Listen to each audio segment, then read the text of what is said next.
त्यातली मजा. राधिका अजय गावातल्या तळ्याकाठी खेळायचे. त्यांना तळ्यातील पाणी, मासे, तळ्याकाठीची झाडे आवडायची. एके दिवशी त्यांनी तळे पांढरे शुभ्र दिसले. शुभ्र रंगाचे बगळे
घेतले.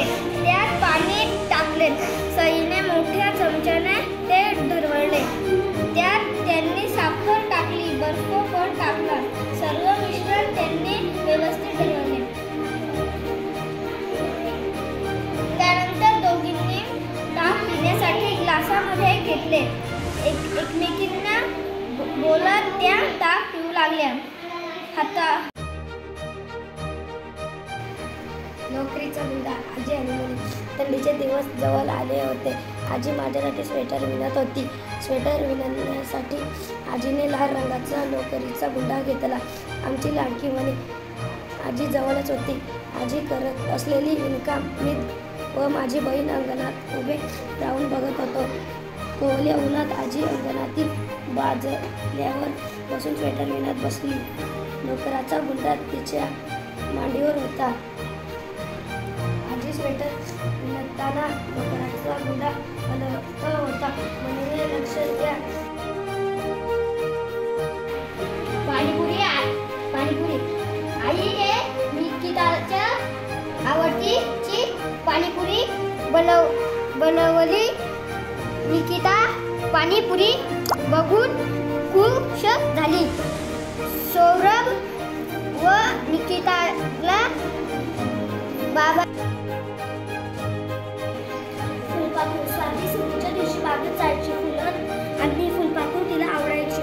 बागेतील फुलं आणि फुलपाखरू बघून ती खुश व्हायची. बागेतील फुलपाखरे फुलाभोवती फिरायची. मध्ये कधीतरी फुलावर बसून त्यातील पीत असायची. एके दिवशी स्वातीला खूप फुलपाखरे दिसली. ती निळे, पिवळे, काळे, लाल, जांभळे असे. संस्कृती केंद्र मुलगी होती. झोका खेळायला तिला आवडत. झोका घेत ती तिचे मोकळे केस वाऱ्याबरोबर उडायचे. त्यामुळे तिला खूप मजा वाटायची. संस्कृतीचे केस लांब होते. तिला वेळी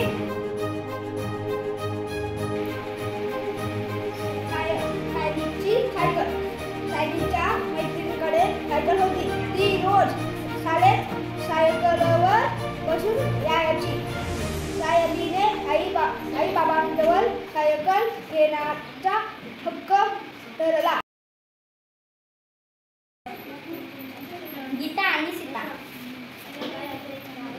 उन्हाळ्याचे दिवस होते. एके दिवशी सकाळी सीताच्या घराच्या अंगणात 2 कबुतरे आली.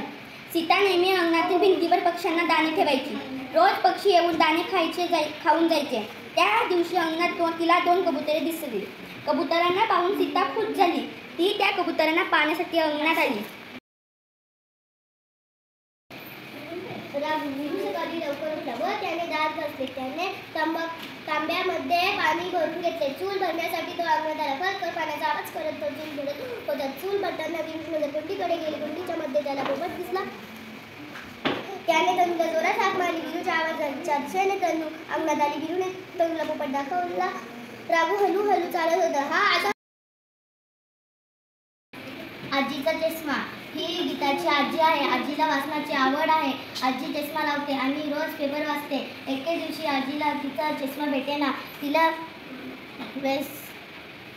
व्यवस्थित दिसत नव्हते. आजीला वस्तू सुद्धा नीट सापडत नव्हत्या. आजीने गीताला उठवायला सुरुवात केली. गीताला गाढ झोप लागली होती. मक्याचे कणीस. घरातील मोठे माणसे खरेदीला बाजारात गेली होती. जय आणि विरू घरातच राहिले होते. दोघांनी ठरवले, आज आपण घर संसार खेळ खेळूया. जयने आईचे आणि विरूने वडिलांची बनायचे ठरवले. विरू ऑफिसमधून घरी आल्याची नक्कल करत आला. जयने डोक्यावर ओढणी घेतली व ट्रेमध्ये 2 कप चहा घेऊन हॉटेलमध्ये आला. हे नाटक करत असतानाच दरवाजाची बेल वाजली. विरूने दरवाजा उघडला. काका मावशी त्यांना भेटायला आलेले होते.